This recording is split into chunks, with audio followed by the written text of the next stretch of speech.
Hello everybody. As you can see, on August 3rd, 2020, the Arizona Department of Health reported 1,030 new cases and a total of 9,117 new tests were reported. So if we want to find the percent positive rate, we're going to take the 1,030 and divide it by 9,117. And I'm going to alter the 9,117 into 912 vinculum 3. And there's a way to systematically do that. I put a separation right here, and I'm going to increase this number by 1. So that represents going up by 10. And then I'm going to take 10 away from 7, so that's negative 3. So I basically went up 10, down 10. Okay? Because I wanted to avoid that 7. All right, let's get started on the setup. I'm going to put a 9 right here. And I'm going to put a 1, 2, vinculum 3 here. And then I'm going to put a 1, 0, 3, 0, 0.0, 0, 0. Great, now we're ready to get started. How many times is 9 going to 10? That's going to be our first step. The answer is once, and there's a remainder of 1. Now we're going to make one adjustment. So I looked at my left flag digit and this. This is my gross dividend. I need to make an adjustment to get my actual dividend. So 13 minus 1 times 1 is just 1 times 1 is 1, so 13 minus 1 is 12. How many times is 9 going to 12?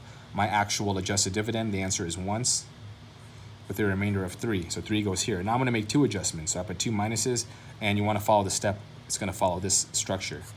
So I look at my 2 quotient figures and 2 left flag digits, and I use a crisscross pattern. Okay, so 1 times 1 is 1.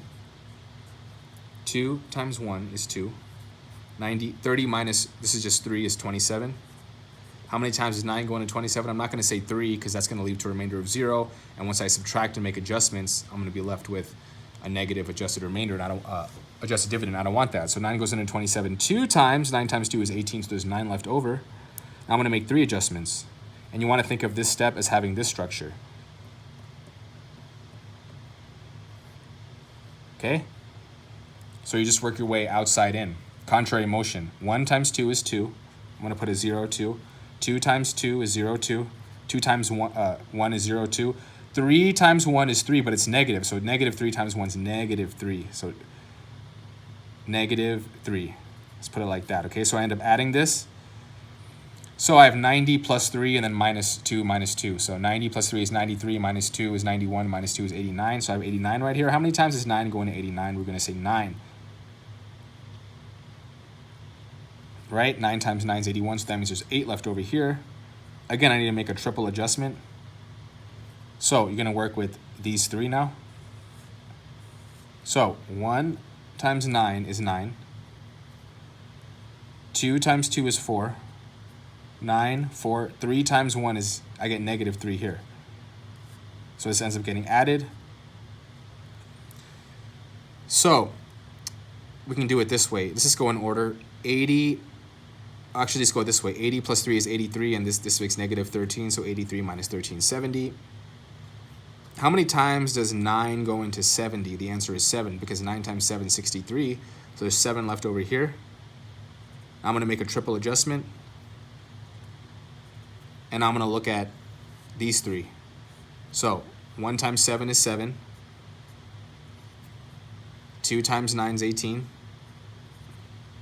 3 times 2 is 6, but I put a negative 6 because it's negative. So I need to make my adjustments. How do we want to go about this? I would go this way. 70 minus 18 is 52, okay? And these two just make negative 1. So 52 minus 1 is 51. Okay? How many times does 9 go into 51? The answer is 5. 9 times 5 is 45. Okay, let's go one last step. So 0. Again, I need to make a triple adjustment. Because let's just go one more to determine if we have to round this 5 up or not. So now, I'm going to be working with these 3, and I need to make a triple adjustment. So before I get started on that, I had 70, so my remainder was, again, so I put 5. 9 times 5 is 45, so I have a remainder of 6 here. So now I'm ready for my triple adjustment. 1 times 5 is 5. 2 times 7 is 14. 9 times 3 is 27, but it has to be negative. So it ends up getting added, okay? So I have 60 minus this whole thing makes 19, so that's 41, right? Then I have 41 plus 27. So that's just going to be 68. 41 plus 27, 68. Okay, so I'm going to put a 68 here. How many times does 9 go into 68? We're going to say 7 again, okay? And we're going to stop there. Great. So now let's get our final, so where does the decimal go? Decimal goes down here, but it gets moved 3 spaces to the left because there's 3 flag digits. So 1, 2, 3. So 1, 2, 3, 4, 5, 6. So let's get our answer to 6 spaces. The question is, does this 5 get bumped up to a 6? And the answer is yes, because the digit after it is 7, which is more than 5. So final answer, 11. I'm going to make it a percent, so I move the decimal 2 spaces to the right. 11.129776%. That's the positive rate for that day, okay? Good job. Keep practicing. The more you practice, the better you'll get, okay?